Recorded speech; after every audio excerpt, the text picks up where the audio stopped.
Salam, hər vaxtınız xeyir olsun, dəyərli abituriyentlər. Bugün çox vacib mövzulardan biri ilə qarşınızdayım. Yenə sual-cavab bölməsidir, qaçırmayın. Mövzumuz Səməd Vurğundur. Bilirsiniz ki, Səməd Vurğunun blok imtahanında 3 əsəri keçərlidir. Ananın öyüdü, Azərbaycan şeiri, bir də Vaqif.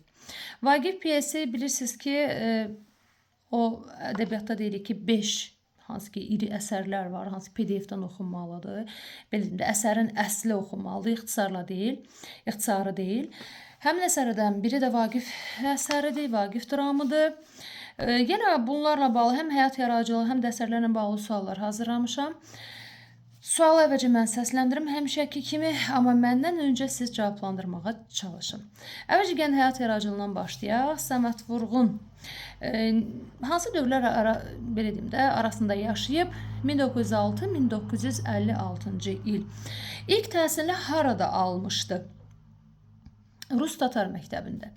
Qori müəllimlər seminariyasının Qazax filialında nə vaxt təhsil almışdı? 1918-ci ildə. Yazıçılar İttifaqının idarə heyətinin sədri vəzifəsində nə zaman çalışmışdı? 1948-ci il. Azərbaycan Elmlər Akademiyasının həqiqi üzvü olub. Nə vaxtdan? 1948-ci il. Azərbaycan Elmlər Akademiyasının həqiqi üzvü olub. Neçənci ildən? 1945-ci ildən. Bir dəqiqə düzəliş eləyim. Neçənci ildə Akademiyanın vitse-prezidenti seçilmişdi? 1954-cü il. Bədii yaradıcılığa nə zaman başlamışdı? 1920-ci il. Şairin Andı kitabı nə zaman çap olunub? Bilirsiniz ki, şairin ilk kitabıdır. 1930-cu ildə. Fanar adlı kitabı nə zaman çap olunub? 1932-ci il. Müəllifin yeniliyə can atması, ictimai münasibətlərin dərinliklərinə enmək cəhdi hansı şeylərdə özünü göstərmişdi? Şairin Andı, Hərəkət, Səriyyənin ölümü, Şairin səsi. Ölən şeirlərim əsərini nə zaman çap etdirib? 1931-ci ildə. Yaradıcılığında yeni bir dövrə qədəm qoyduğu əsəri hansıdır? Yəni, həmin əsər vasitəsilə Səməd Vurğun yeni bir dövrə qədəm qoyub. Söhbət hansı əsərdən gedir? Ölən şeirlərim. İctimai məzmunlu şeirləri. Fanar, Raport. Beynəlxalq mövzuda yazdığı əsərləri. Qızıl Şərq, Rot Front. Şeirlərini hansı ölçüdə, yəni vəzində yazmışdı? Bir müddət sərbəst ölçüdə yazsa da, 1932-ci ildən yenidən hecə vəzində yazmağa başlamışdı. Səməd Vurğun yaradıcılığının hansı dövrü ən məhsuldar dövr sayılır? 1933-1941. Ümumiyyətlə, sizə bir şey deyim. Demək, Səməd Vurğunun əsərlərinə biz diqqət etsək görərik ki, sanki 3 dövrə, 3 mərhələyə bölünüb. Müharibə. Bilirsiniz, 2-ci Dünya müharibəsi 1941-45. Bu ərəfələrdə olub da. Müharibədən əvvəlki dövr. Söhbət gedir 1933-41-ci il. Bu dövrdə yazdığı əsərlər, müharibədən əvvəlki əsərlər. Müharibə dövründə yazılmış əsərlər və müharibədən sonraki dövrdə yazdığı əsərlər. Yəni, müharibədən əvvəl, müharibə vaxtı, müharibədən sonraki dövrdə yazdığı əsərlər. Yəni, bu şəkildə qruplaşdırılıb. İndi müharibədən əvvəlki dövr, yəni onun yaradıcılığının ən məhsuldar dövrüdür. Söhbət gedir 33-41-ci illərdən. Həmin dövrlərdə demək, şair həm şeir yazıb, janr baxımından deyirəm, həm poemalar yazıb, həm də dram əsərlər, yəni dramatik növdə əsərlər yazıb, piyes yazıb. İndi gəlin görək 33-41-ci ildə həmin dövrdə yazdığı şeirləri hansılardır? Poemaları hansılardır və piyesləri hansılardır? Əsərlərin janrlarına xüsusilə diqqətli olun. Çünki bilirsiniz ki, blok imtahanında yaradıcılıqla bağlı ən azı 2 sual düşür. Bu tip testlərdə də, bu qabildən testlərdə də demək, uyğunluq çox vaxt janr baxımından da olur. Məsələn, əsərlər və onların janrları, əsərlərdəki ortaq xüsusiyyətlər. Məsələn, elə əsərlər var ki, onların janrları ortaq ola bilər və ya mövzu baxımından ortaqlıq. Ona görə diqqətli olun. Bax, indi adı çəkəcəyim əsərlərin janrına diqqət edin. Sual, 1933-41-ci ildə yazdığı lirik şeirləri hansılardır? Şeirləri. Birinci keçid alırıq şeirlərdən. Azərbaycan. Bilirsiniz ki, Azərbaycan şeiri Səməd Vurğunun el arasında belə deyək də. Deyirik ki, Səməd Vurğunun pasportu olan şeir hansıdır? Deyirik Azərbaycan. Azərbaycan deyəndə Səməd Vurğun yada düşür. Azərbaycan, Təbriz gözəlinə, şairin ölümü. 33-41-ci ildə, yəni bu məhsuldar dövrdə yazdığı poemaları. Komsomol. Bilirsiniz ki, buna əsasında film də çəkilib, 7 oğul istərəm. Komsomol poemasının hamısı deyil, əsas hissəsi bu dövrdə yazılıb. Macəra, Muradxan, Ölüm kürsüsü, Bəsdir. Bax, adı çəkdiyim əsərlərin janrı poemadır. Təkrar edirəm. Komsomol, yəni Komsomolun bir hissəsi, əsas hissəsi. Macəra, Muradxan, Ölüm kürsüsü, Bəsdir. Bunlar poemadır. Nə vaxt yazıldı? 33-41-ci illər. Bəs bundan qabaq adı çəkdiyim əsərlərin janrı nə idi? Azərbaycan, Təbriz gözəlinə, şairin ölümü. Onların janrı şeir idi. Bəs bu dövrdə hansı pyesləri yazıb? 33-41-ci ildə. Müharibədən əvvəlki dövr. Vaqif xanlar. Bu iki kişi adını yadda saxlayın. Vaqif xanlar. Bu iki pyesi var. 33-41-ci ildə yazdığı iki pyes. Yaxşı, yazdığı əsərlərdə hansı iki xətt özünü göstərir? 1. Vətənimizin, onun tarixi keçmişinin, insanların, təbiətin sonsuz məhəbbətlə tərənnümü. 2-ci xətt, Sovet hakimiyyəti və onun aparıcı simalarının, yəni liderlərinin tərənnümü. Bunu sizə belə izah edeyim. Demək, Səməd Vurğun, həmişə deyirəm, zamanın nəbzini tutan insan olub. O repressiya qurbanları olanda, repressiya vaxtı bizim şair yazıçıların böyük bir qismi repressiya qurbanı olanda Səməd Vurğun sonda xalq şairi adı aldı. Belə deyim də, vəzifələrdə çalışdı, sonda da xalq şairi adı aldı. Səməd Vurğun həqiqətən həyatın nəbzini tuturdu. Belə ki, o yaradıcılığında elə bir yol tutmuşdu ki, atalar deyir, nə şiş yansın, nə kebab. Bir tərəfdən vətənini, onun keçmişini, tarixini, təbiətini, insanlarını tərifləyirdi. Bir tərəfdən də Sovet hakimiyyətinin liderlərini tərifləyirdi. Yəni Səməd Vurğun bir növ həyatda qalmağı bacardı. O fırtınanın içindən çıxmağı bacardı. Ona görə onun yaradıcılığını iki xətt üzrə biz öyrənirik. Övladlarının müharibəyə yola salan, mövzu baxımından indi əsərləri qruplaşdırırıq, diqqətli olun. Övladlarının müharibəyə yola salan ata-anaların, arzularının, hiss və həyəcanların əks olunduğu əsərlər hansıdır? Yəni, döyüşə övlad yola salıb, onların arzuları, istəkləri hansı əsərlərdə özünü göstərir, əks etdirib. Ananın öyüdü, bir də qoca qəhrəmanın dedikləri. Döyüşçü obrazlarının yaradıldığı əsərlər. Partizan Babaş, Azərbaycan balası. Partizan Babaş, Azərbaycan balası. Arxa cəbhədəki insanların fədakarlığından bəhs edən əsəri. Arxa cəbhə. Yadda saxlayın. Qız xanımın hünəri. Müharibəni insanlıq üçün bəla, şər saydığı əsərlər. Bax, burada diqqətli olun. Burada iki janrın adını çəkəcəm mən. Ümumiyyətlə, deyirik ki, müharibənin o fəlsəfi izahı verilir. Müharibə nədir? İnsanlara hansı, belə deyim də, zərərləri var? Müharibəni şər hesab edib, bəla hesab edib insanlar üçün. Bax, bu fikirlər hansı əsərlərdə özünü göstərir? Mövzu baxımından bu əsərlərdə tutaq ki, ortaq cəhət. Bu adı çəkəcəyim əsərlərin ortaq cəhəti nədir? Mövzusu. Müharibənin insanlıq üçün bəla, şər saydığı əsərlər. 4 söz şeiri, janrına diqqətli olun, şeir dedim, 4 söz şeiri. İstiqbal təranəsi, bu da şeirdir, ikisi şeirdir, 4 söz, İstiqbal təranəsi. Bir də insan piyesi, insan artıq dramatik növdə yazılmış əsərdir, yəni piyes. Müharibə dövründə yazdığı əsərləri hansıdır? Bax, biz bura qədər, bu adı çəkdiyim əsərlər müharibədən əvvəlki dövrü əhatə edən əsərlər idi. İndi müharibə dövründə yazdığı əsərlər. Fərhad və Şirin, mənzum piyes, janrına diqqətli olun. Mənzum, yəni şeir formasında olan piyesdir. Yəni dramatik növdə yazılıb.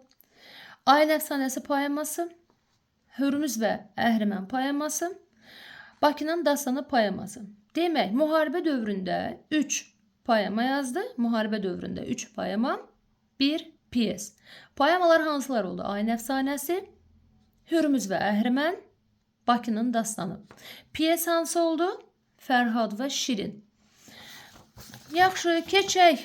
Müharibədən sonra yazdığı əsərləri. Müharibədən sonra. Hansılardır? Avropa Xatirələri silsiləsi, bax bu adı çəkdiyim əsərlərin janrı şeirdir, diqqətli olun. Janrı şeirdir. Təkrar vurğulayıram. Avropa Xatirələri silsiləsi, Körpünün həsrəti, Bəstəkar, Şair, nə tez qocaldın sən? Yada sal məni, mən tələsmirəm. Bax, bunlar müharibədən sonra yazdığı şeirləridir. Bəs yaxşı, hansı poemalarda hadisələrin, qəhrəmanların, taleyinin geniş, epik təsviri verilib? Bu adı çəkəcəyim əsərlər müharibədən sonraki dövrdə yazılmış əsərlərdir. İllərini deyəndə özünüzə görəcəksiniz. Müharibə bitib 45-ci ildə, amma bu əsərlər başlayır yazılmağa 48-ci ildə. Demək, hansı poemalarda hadisələrin, qəhrəmanların, taleyinin geniş, epik təsviri verilib? Zəncinin arzuları 1948, Muğan poeması 1948-49 və Aygün poeması 1950-51. Xronologiya ilə Zəncirin arzuları, Muğan və Aygün poeması. Keçdik tərcümə əsərlərinə. Tərcümə əsərləri, siz bir şey diqqət elədinizmi? Demək, müharibədən sonra piyes yazmayıb. Müharibədən sonra piyes yazmayıb, təkrar olub. Müharibə dövründə bir müharibədən əvvəl var idi. 2 piyesin adını çəkdim mən, Xanlarla Vaqifin. Müharibədən əvvəl 33-41-ci ildə yazdığı əsərlərdir. Bir də müharibə dövründə yazdı piyes, Fərhad və Şirin, mənzum piyes. Müharibədən sonra piyes yazmadı. Hansı janrlarda yazdı? Sadəcə şeir və poema. Yada saxlayın. Tərcümələri kimlərdən hansı əsərdə tərcümə edib? Şota Rustavelli, Pələng tərsi geymiş pəhləvan. Aleksandr Sergeyeviç Pushkin'dan Yevgeni Onegin əsəri. Bir də Nizami Gəncəvinin Leyli və Məcnun. Davam edirik. Gələk Azərbaycan şeirinə. Şeir şəkli necədir? Beşlik şəklində yazılıb. Yəni, hər bənddə 5 misra var. Bəs hansı vəzində yazılıb? Hecə vəzində. Şeir neçənci ildə yazılıb? 1935-ci il. Hansı şeirlə, demək, belə bir sual çıxmışdı qarşıma testdə. Hansı şeirlə Azərbaycançılığın poetik manifesti yaradılıb? Təkrar edirəm, Azərbaycançılığın poetik manifesti. Söhbət gedir Azərbaycan şeirindən. Əsərdə nə əks olunub? Azərbaycan vətənpərvərliyinin ali zirvəsi. Demək, şeirdə nə təriflənir? Təranüm olunur deyə bilərsiniz, təriflənir deyə bilərsiniz. Azərbaycanın təbii gözəllikləri ilə yanaşı, onun ictimai inkişafı, əldə etdiyi nailiyyətlər, xoşbəxt günlər. Neçəlik şeir şəklindədir? Bunu sual verdim, üzr istəyirəm. 5lik şeir şəklindədir. Demək, qafiyəsi necə qafiyələnib? A, B, B. 3 misra bir-birindən həm qafiyədir, sondakı 2 misra da bir-birindən qafiyələnib. Şeirdə nəyə işarə edilir? Xalqımızın keşməkeşli tarixi olduğuna. Dedi, nələr çəkmiş başın, sənin böyük bir keçmişin vardır, bax o misralarda. Bədii sual varmı bu əsərdə? Bəli, var. Məsələn, ayrılar mı könül candan? Bədii sualdır. Bəs bədii xitab varmı? Bəli, var. Azərbaycan elə şeir boyunca var. Bu bədii xitab idi. Gələk ananın öyüdü şeirinə. Şeir hansı dövrdə yazılmış əsərdir? Müharibə dövründə. Yadınıza gəlir dedik 33-41-ci illər ərəfəsində yazılmış şeirlərdən biri də budur. Şeirdə hansı obraz canlandırılıb? Şeirdə öz istəklərini, arzularını yarıda saxlayıb, əzmlə, vətənə məhəbbəti ilə, qələbə hissi ilə cəbhəyə yollanan əsgərin obrazı canlandırılıb. Əsgər obrazı üçün xeyir duanı kim verir? Anası. Ana oğluna hansı öyüdü verir? Düşmənin qabağında vüqarla igid tərpənməyi, tüfəngini təmiz saxlamağı, atını tumarlamağı və yar yarağının, yəni silahının həmişə yerində olmasını məsləhət verdi, öğüt verdi. Ana oğluna onun anası olsa da kimin çörəyilə böyüdüyünü deyir? Ana vətənin. Orada belə bir misra var, deyir çörəyilə böyümüsən bizim ana vətənin. Ana oğluna nə zaman sovqat yollayacağını deyir. Payız fəslində. Payız vaxtı deyir ki, orada belə bir misra var, deyir heyvalar dəyəndə, yetişəndə, şaftallar şirələnib budağını əyəndə sən deyir narahat olma, payını göndərərəm. Ana nəyin tarixlərin şahidi olduğunu deyir? Tarixlərin şahididir mənim bu ağ birçəyim. Ağ birçəyindən söhbət gedir, yəni ağ saçları. Keçək Vaqif dramına. Birinci pərdənin birinci şəkli necə başlayır? Vidadinin namaz üstündəki sözlərində arvadı Tükyazbanla söhbətində zamanədən narazı ilə başlayır. Orada göstərir ki, Vidadi namaz qılır, sonra yoldaş Tükyazban gəlir, onların arasında bir diyaloq keçir və Vidadi həmin dialoqda zamanədən narazılıq edir, şikayət edir. Vidadi hansı xandan saraya dəvət alır, amma getmir. Cavad xandan. Birinci pərdənin birinci şəklində daha sonra hansı hadisələr olur? Vaqifin Vidadinin görüşünə gəlməsi, Vaqifin kəndlilərlə mehriban söhbəti. Burada bilinir ki, Vaqifin ürəyi xalqdadır, yəni ürəyi onlarla vurur. Vaqif Vidadi ilə gəlməsinin səbəbi nə idi? Vidadini oğlu Əli bəyin toyuna dəvət etmək. Vidadi dəvəti qəbul edirmi? Bəli, eləyir. Hətta onunla bir yerdə Qarabağa gedir. Birinci pərdənin ikinci şəklinin remarkası haranın təsvirindən başlayır. Baxın, bura qədər bu saydığım hadisələrin ardıcıllığına xüsusilə diqqət yetirin. Bura qədər saydığım hadisələr birinci pərdədə baş verdi. Birinci pərdənin demək birinci şəklində. Birinci pərdənin birinci şəklində. Demək, burada hadisələr nə oldu? Vidadi namaz qılır, sonra Tükyazban gəldi, söhbət elədilər, şikayət elədi zamanadan. Ondan sonra Cavad xan adamları gəldi, buna saraya getmək təklif elədilər. Amma Vidadi rədd cavabı verdi. Hətta o saray nümayəndələri də ona çox təəccüb elədilər ki, yəni bu cür fürsəti necə əldən verə bilirsən sən? Ondan sonra onlar getdi, hadisələrin ardıcılığı. Sonra Vaqif gəldi, bunları toya dəvət elədi və bunları özünə bir yerdə götürüb Qarabağa gəlir. İndi gəlin görək, birinci pərdənin ikinci şəklinin remarkası haranın təsirindən başlayır.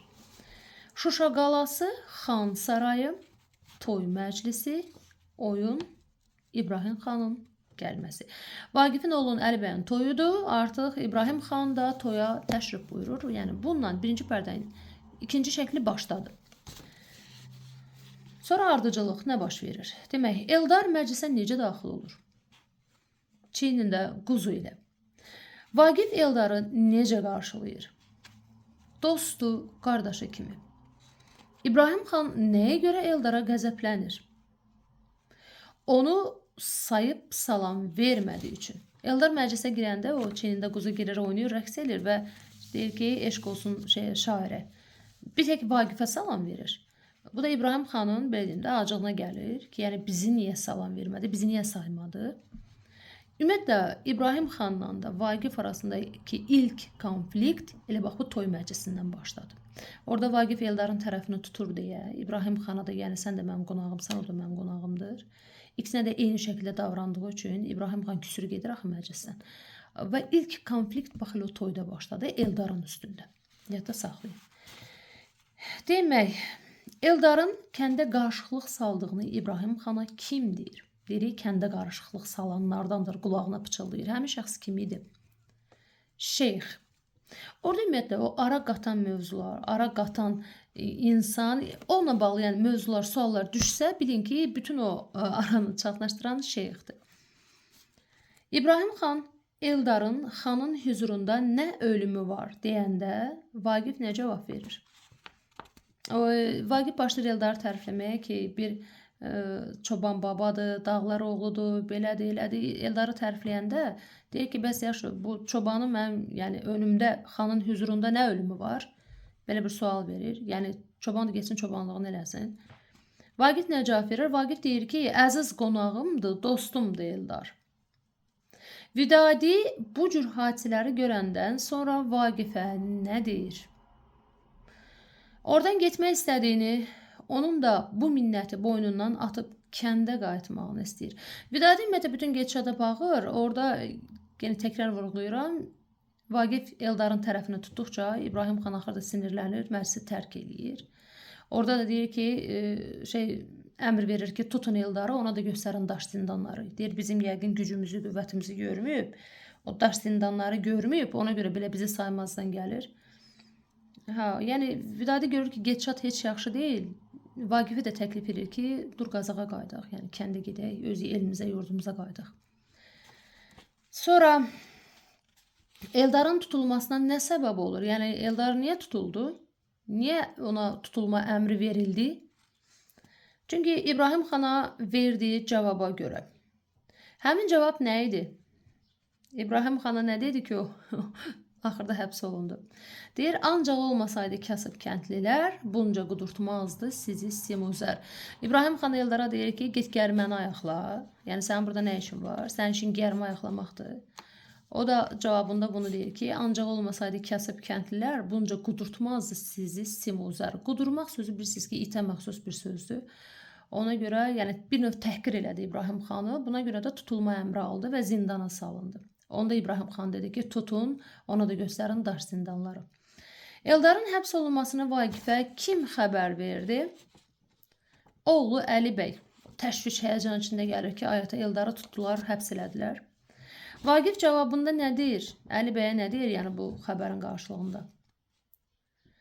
İnsanın daş zindanları uçuracağını, zəncirsiz, zindansız günlərin gələcəyini, bax burada gələcəyə ümid var.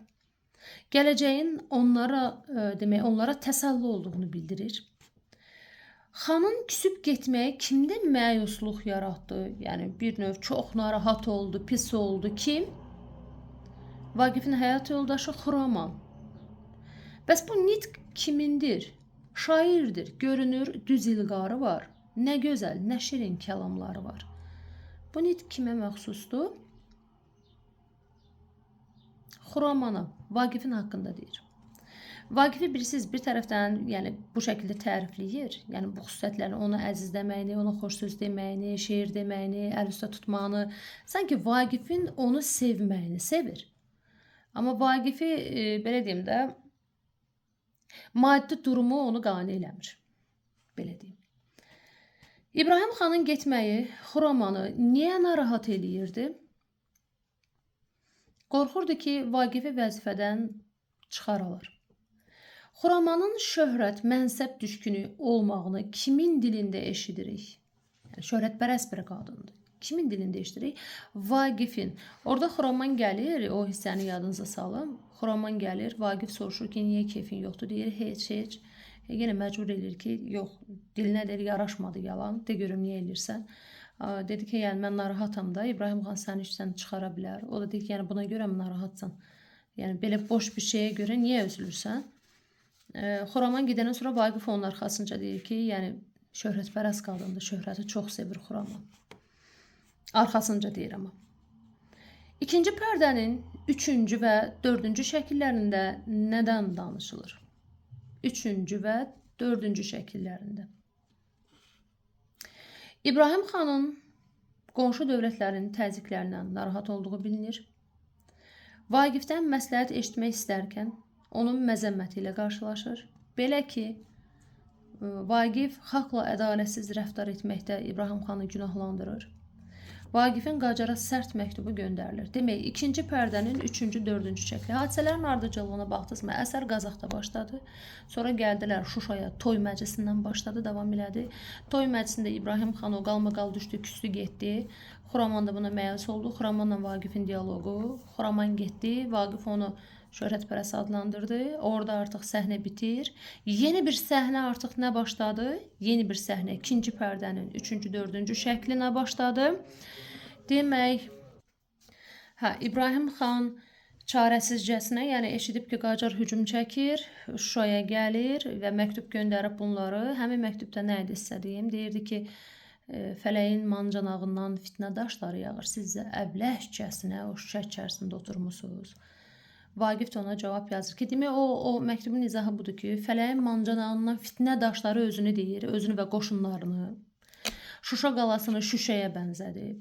Siz də əbləh axmaq deməkdir. Siz də əbləhcəsinə, axmaqcasına oturmusunuz o şüşənin içində. Yəni əslində demək istəyirdi ki, Şuşa qalasını almaq bizim üçün şüşəni daşla sındırmaq qədər asan bir şeydir. Axmaqcasına oturubsuz deyir Şuşa qalasında. Vaqif də ona cavab yazır ki, əgər bizi qoruyan, məni qoruyan daha doğrusu, əgər məni qoruyan mənim tanıdığımdırsa, məni şüşə içərisində də qoruyar.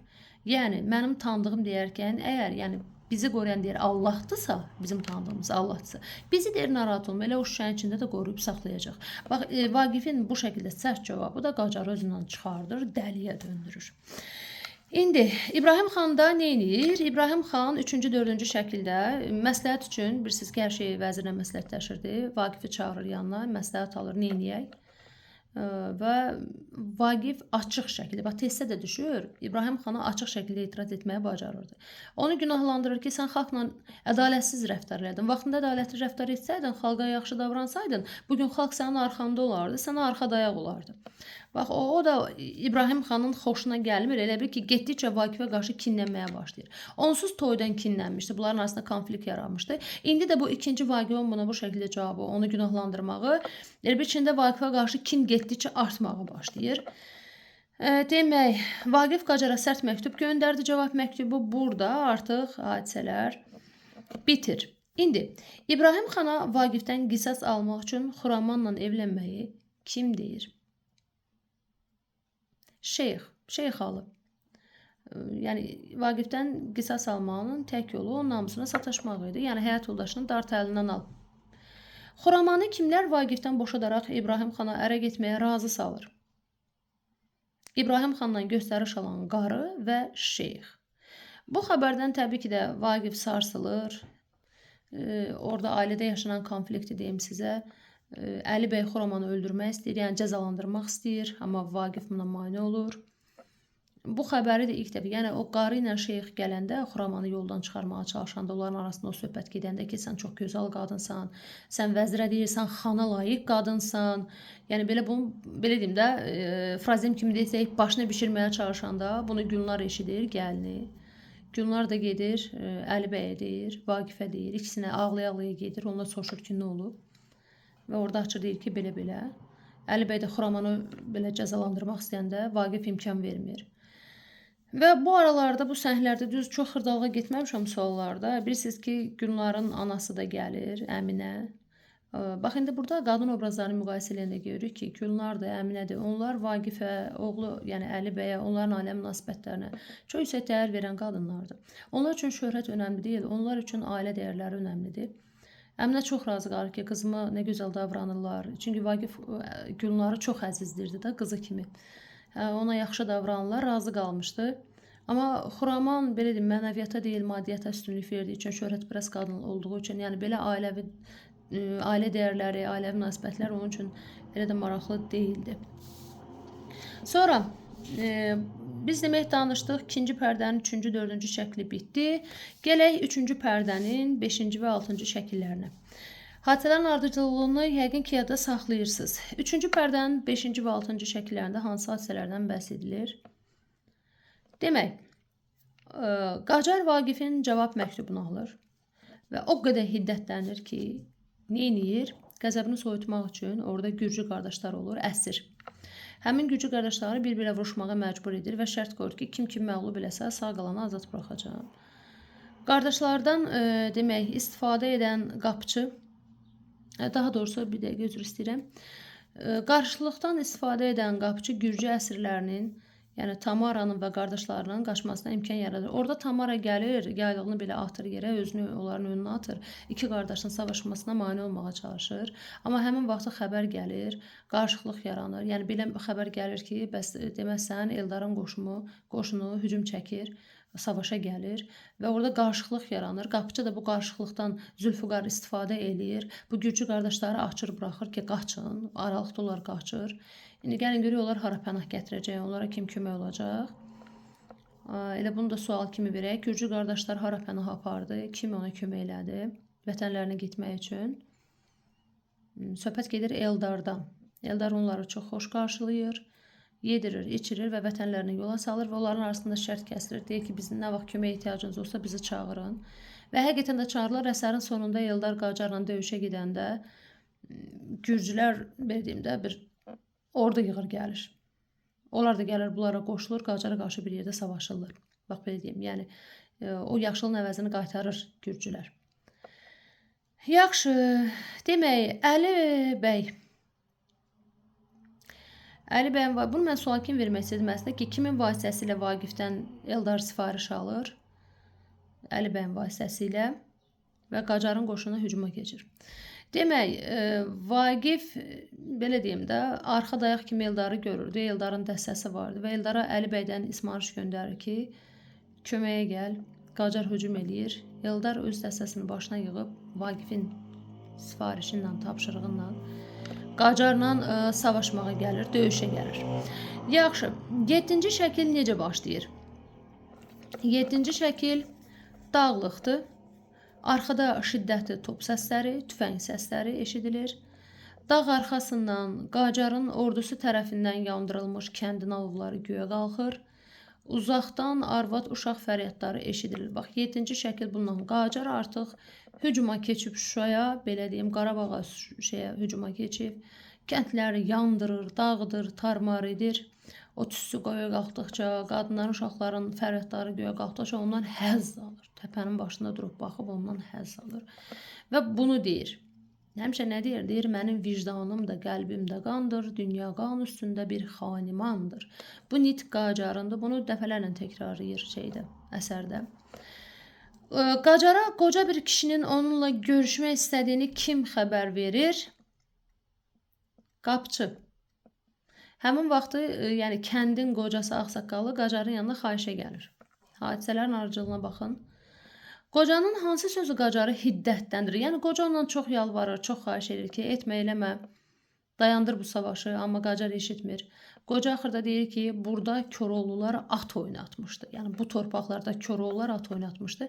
Həmin söz də Qacarı hiddətləndirir. Eldarın dəstəsinin irəli gəldiyini Qacara kim deyir? Sərkərdə.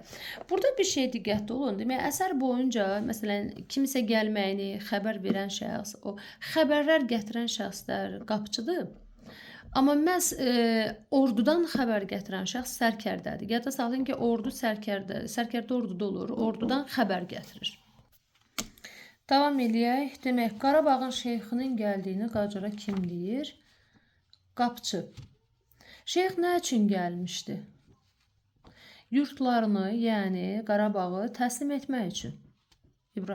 Qacara təslim etmək üçün. İbrahim xanın qaçdığını Qacara kim deyir? Şeyx. Ümumiyyətlə, indən belə Qarabağla bağlı, İbrahim xanla, Vaqiflə bağlı bütün məlumatları Qacara şeyx deyir. Qacar İbrahim xanı necə adlandırır? Kəlabaş dana. Orada gülür, epizod var, deyir, ha, qaçmışdı Kəlabaşdana. Gedərkən dağlarda Qacara və əskərlərinə kim bələdçilik edir? Şeyx. Yəni, yolu deyir, mən tanıyıram, gəlin gedib, mən göstərim.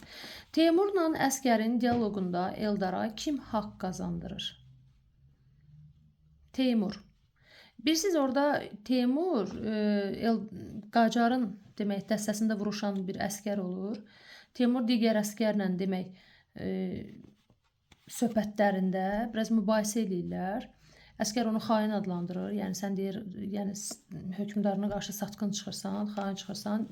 Niyə bunu deyirdi? Çünki Teymur Eldarın tərəfini tuturdu. Deyirdi ki, yəni adam haqlıdır hücum etməkdə. O öz vətən ölkəsini müdafiə eləyir. Bu torpaq onun olduğu yerdir, deyir. Onun da olduğu yerdə öz torpağını müdafiə eləyir. Nə edir ki, deyir. Əslində biz düz eləmirik, deyir. Biz istilaçıyıq. Teymur bunu deyəndən sonra əskər Teymurun nədə günahlandırır? Bayaq da vurguladığım kimi satqın olmaqda. Nəticədə Teymur və bir neçə əskər Eldarın dəstəsinə, bunların arasında bir savaş başlayır, qılınc savaşına çıxırlar. Teymur Eldarın dəstəsinə qoşulur. Eldarın dəstəsinə qoşulanda ilk iş nə olur? İlk iş nə eləyirlər? qılınca and içirlər. Yəni Eldar Teymura inanması üçün qılınca and içir və qoşulur bunlara. Qacarın əskərləri ilə vuruşanda Eldarı arxadan kim vurmaq istəyir? İlyas. Yaxşı, İlyas kim idi? İlyas Eldarın dəstəsinə soxulmuş Qacarın casusu idi. Bəs yaxşı, İlyas vurmaq istəyirdi Eldarı arxadan. Niyə vura bilmədi? Çünki tüfəng açılmadı. Yaxşı, İlyası kim öldürür? Kürt Musa. Bu nitq kimindir? Baxın, qaçdı tülkü kimi qaçdı qabaqdan, qaçdı İbrahim xan, açıldı yollar. Bizə qəhqəh çəkib güləcək Qacar. Bax, bu nitq kimindir? Əli bəyin dilindən söylənilib.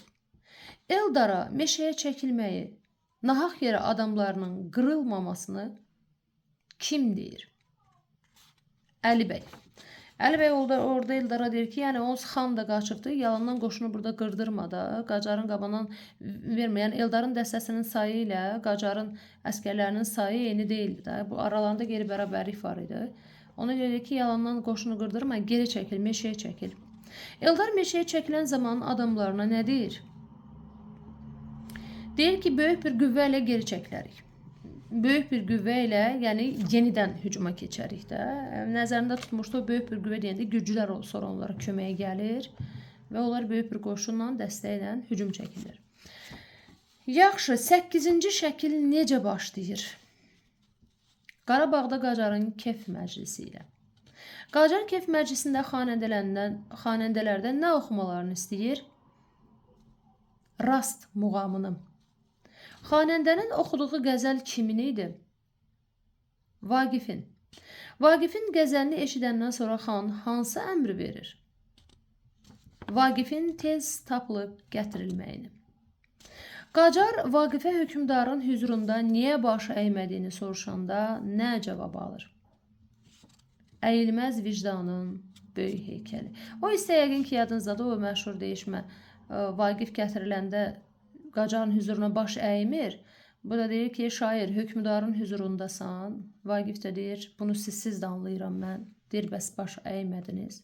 Deyir, əymədim, bəli, əyilməz vicdanın böyük heykəli. Özünü adlandırdı, vicdanın böyük heykəli. Qacar Vaqifə dövlətin, cəlalın, sarayın ona tapşırılmağını arzu edərkən hansı şərti qoyur qarşısına? Orada Vaqifin söz-söhbəti onun çox xoşuna gəlir və qarşısına şərt qoyur. Deyir, hə, bax, bunlar sənə tapşırılsın, cəlal, bu saray, iş, hər şey. Amma bir şərtim var. Nə idi o şərt? Deyirdi, fars dilində yazıb yaratmağını istəyirəm. Vaqif cavabında nə dedi? Dedi ki, farsların öz qüdrətli şairləri var. Yəni, mənə nə ehtiyac var? Vəzirin bu ölkədə böyük firdovslər yaratdı bəlkə sözlərinə Vaqif nə cavab? Orada vəzir belə deyir, bu nitq düşür tezdə, deyir, ayağı çarıqlı kiçik bir ölkə, böyük firdovslər yaratdı bəlkə. Azərbaycanla adlandırdı.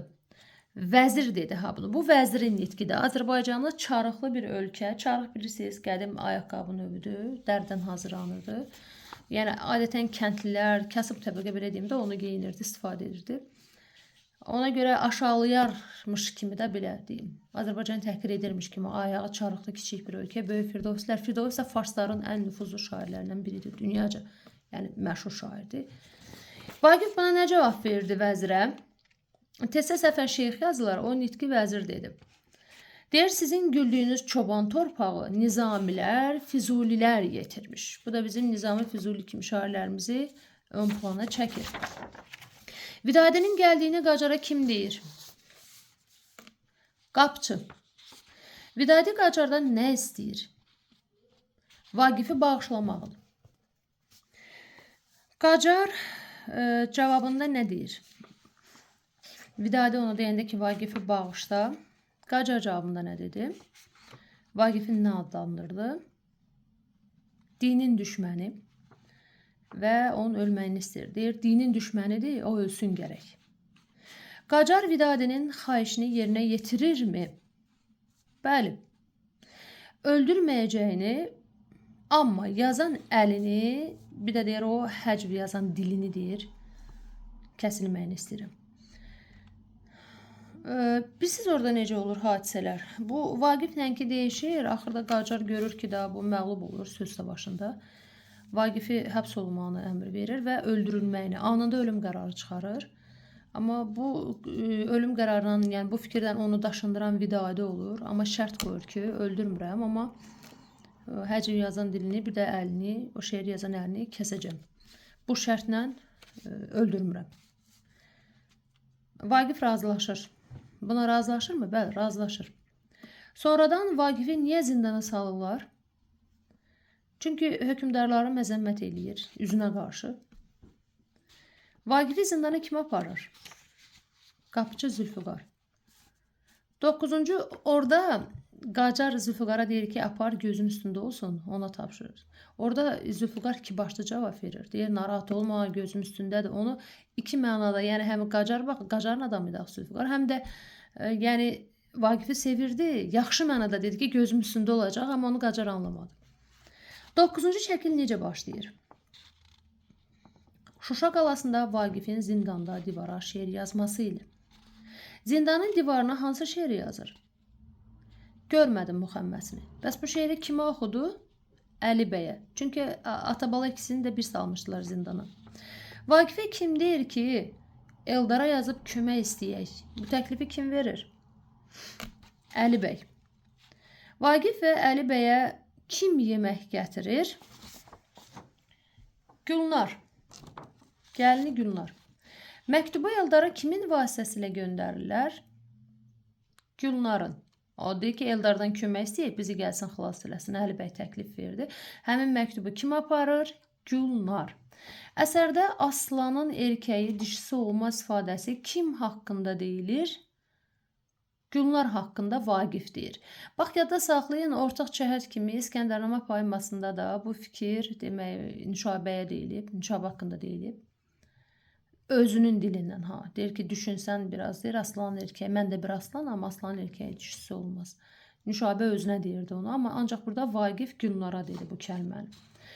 Gülnardan sonra Vaqif gili kim ziyarətə gəlir? Dostu Vidadi. Zülfüqar nəyə görə Vidadini içəri buraxmaq istəmirdi? Çünki xandan ehtiyat edirdi. Əsərdə Vidadi Vaqifin qurtulması üçün neçə dəfə Qacarla görüşməli olur? 3 dəfə. Vidadi nəyə görə Vaqifi buraxıb getməyəcəyini deyir? Orada deyir ki, Vaqif ölən torpaqda öləcəyəm mən. Vaqiflə deyir ki, get da, geri dön, burada başını bəlaya salma. Amma deyir ki, Vaqif ölən torpaqda öləcəyəm mən də. Sən harda, mən orada Vaqifə deyir. Yəni, dar gündə Vaqifi atıb getmədi. Vidadi belə görünüşə baxılırsa çox sadiq dostdur. Vidadidən sonra Vaqifi ziyarətə kim gəlir? Həyat yoldaşı, keçmiş həyat yoldaşı Xuraman. Testdə bu hissəni qarışdırmışdılar hadisələrin ardıcıllığında. Yada saxlayın, zindana, Vaqifin yanına birinci Gülnar gəldi, yemək gətirdi. İkinci Vidadi gəldi, üçüncü Xuraman. İki qadının arasında bir kişi. Bax, belə yada saxlayın. Birinci Gülnar, ikinci Vidadi, üçüncü Xuraman. Hadisələri orada qarışdırmışlar, təkrar vurğuluram testdə. Xuraman nə üçün gəlmişdi? Peşman olduğunu Vaqifə bildirmək üçün. Vaqif kimin oxuduğu nəğmədən mütəəssir olur, yəni təsirlənir? Xuramanın. Orada Xuraman peşman olur, gəlir ki, Vaqif, ey tacıdarım, o da deyir, itil gözümdən vəfasız yarım. Demək, Xuraman peşman olub gəlmişdi, amma Vaqif onu geri çevirdi. Xuraman da gedir, zindandan çıxa-çıxa başlayır nəğmə oxumağa. Çox qəmli, kədərli nəğmə oxuyur. O nəğmədən Vaqif çox pis olur, mütəəssir olur. Və düşünür ki, yəni günah bunda deyil də, bunu bu hala salan zəmanədədir günah. Günahı zəmanədə görür. Ona görə qapıçını çağırır, deyir ki, get onu geri qaytar. Və qapıcı da ona məlumat verir ki, artıq gecdir. Çünki Xuraman özünü uçurumdan atdı, intihar elədi. Yaxşı. 5-ci pərdənin 10-cu şəklində nələr baş verir? Eldara Gürcülər köməyə gəlirlər. Gülnar Vaqifin məktubunu Eldara çatdırır. Yəni Eldar bilmirdi ki, Vaqif həbsdədir. Vaqifin zindana salınmasına Eldar qəzəblənir. Dünya görmüş bir qoca Eldara Misri qılınc hədiyyə edir. Eldarın sayca çoxalmış dəstəsi bayaq sayca az idilər deyə onlar geri çəkildi. Əli bəy təklif elədi ki, geri çəkilin, geri çəkilin, geri çəkildilər. Onda Eldarın heç ağlına gəlməzdi ki, Əli bəylə Vaqifi həbs eləyərlər. Eldar geri çəkilib getdi ki, dəstəsini böyütsün. Onda o kef məclisi başladı. Orada artıq Vaqiflə Əlini zindana saldılar. Belə. İndi dünya görmüş bir qoca Eldara Misri qılınc hədiyyə edir. Eldarın sayca çoxalmış dəstəsi Qacarın üzərinə yeriyir. Bu nə vaxt baş verdi? 5-ci pərdənin 10-cu şəklində.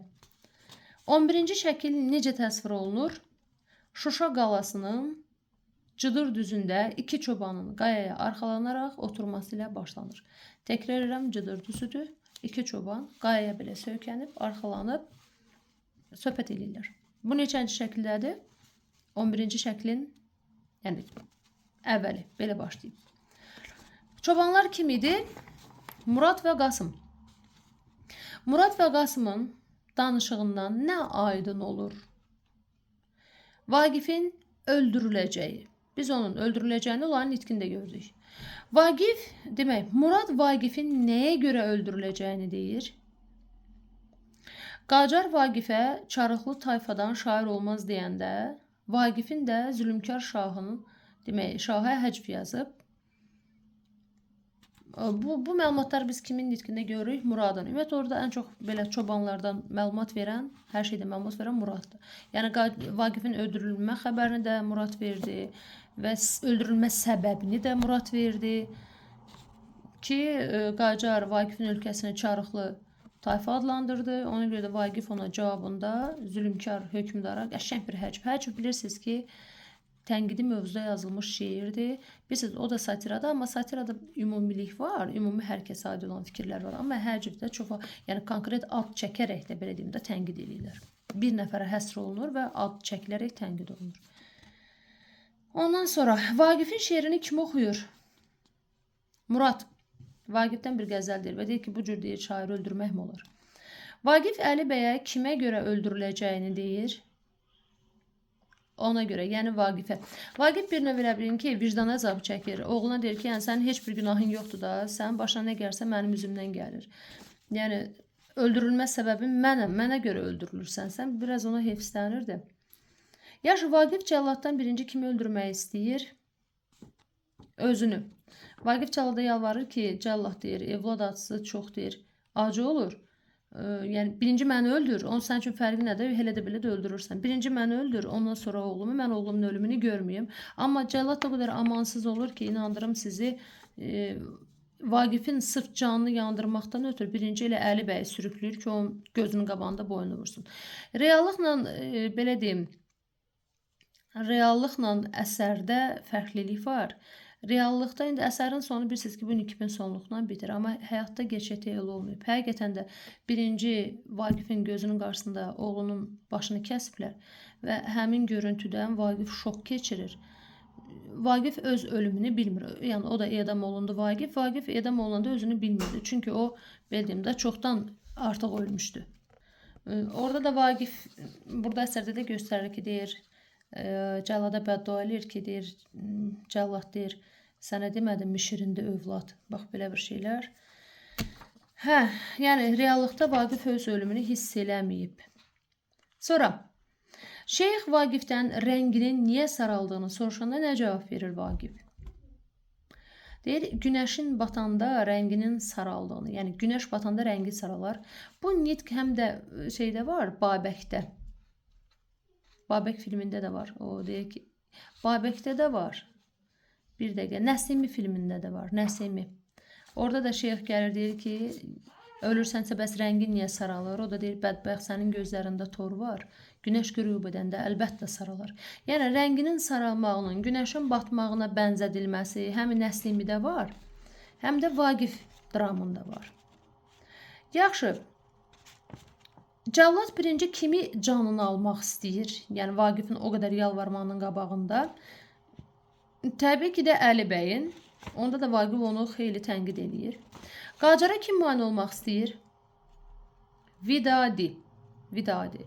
Birinci onun boynunun vurulmasını istəyir. Yəni, Qacara yalvarır ki, birinci mənim boynumu vur. Mənim boynumu vur. Sonra onun Amma təbii ki, Qacar onu eşitmir. Görün nə qədər dostunu sevir ki, nə qədər sevir ki. Vidadi görün, yəni hökmdardır da, qərar verərdi, onu da boynu vurdurardı. Vaqifdən əvvəl onun ölümünü görməyim deyə mənim boynumu vur deyir. Vaqifgili nəyə görə edam edə bilmirlər? Çünki Eldar dəstəsi ilə hücuma keçir. Cəllad Əli bəy vurmaq istəyəndə kim mane oldu? Cəllada kim mane oldu? Murad, Çoban. Çoban Murad cəlladın başından çomaqla vurur. Cəllad yerə yıxılır. Əli bəy kimin tüfəngini alıb davaya qarışır? Gülnarın. Döyüşdə şeyxi kim vurub qayadan salır? Əli bəy. Qacarla döyüşdə Eldarın qılıncı yerə düşəndə Eldar nə edir? Orada Eldarla Qacar üz-üzə gəlir. Bunlar qılınc savaşına çıxırlar və Qacar vurur, Eldarın qılıncını əlindən salır. İndi görək Eldar onda nə elədi, hansı addım atdı? Misri qılıncı yapıncısının altından çıxarır. Qoca vermiş də ona. Birsiz hansı qoca? Gəldi dedi ki, Koroğlular atı oynatmışdır. Bax, həmin qoca. Hə. Demək, paltarın altından Misri qılıncı çıxarır, yapıncısının altından çıxarır və Qacarı yerə sərir. Baxın, Eldar Qacarı öldürmədi. Sadəcə qılıncla vurdu, yıxdı, yaraladı. Qacar yıxıldı, amma öldürmədi. Bəs Qacarı kim öldürdü? Qapçı. Arxadan xəncərlə vurdu. Öz adamı qapçı arxadan xəncərlə vurdu. Sonda Vaqif Vidadiyə müraciətlə yazdığı hansı şeiri oxuyur? Bax qəzəlini. Deyir, ey Vidadi, gərdişi dövrani kəcrəftara bax, rozigara qıl tamaşa, kara bax, kirdara bax. Orada Vidadiyə müraciətlə. Bax, burada Vaqif 2 dənə şeir. Birini zindanda olanda həbsdə divara yazdı şeiri. O görmədim müxəmməsi idi. Yəni, mən deyir, bu mütləq, mən bu cahanda deyir, mütləq doğru halət görmədim. Hər nə gördüm, əri gördüm, özgə babət görmədim. Bax, belə bir şeir idi. Təxmini dedim. Amma Qacar öləndən sonra Vaqifə Vidadiyə müraciətlə bax qəzəlini dedim. Janrını yada saxlayın, bax qəzəli. Vaqif dramı hansı mövzuda yazılıb? Tarixi mövzuda. Yəni tarixi dramdır bu. Niyə tarixi dram dedik? Çünki mövzu tarixdən götürülüb. Əsərdə əks qütbün təmsilçisi kimdir? Əks qütbün təmsilçisi İbrahim xandır. Qacar necə obrazdır? İstilaçı, şəxsi keyfiyyətləri ilə özünə nifrət elətdirən bir obrazdır. Vidadi obrazı bəs necə obrazdır? Sədaqətli dost obrazıdır. Pyesdə az görünən Eldar nəyin təmsilçisidir? Nəyi təmsil edir Eldar? Zəhmət adamlarının, yəni xalqın təmsilçisidir. Əsərdə dəbdəbə, şöhrət əsri kimi təqdim olunan obraz hansıdır? Söhbət gedir Xuramandan. Yaxşı, bu qədər. Yenə belə sual-cavablarımızı izləmək istəyirsinizsə, kanala abunə olmağı, paylaşmağı və bəyənməyi unutmayın.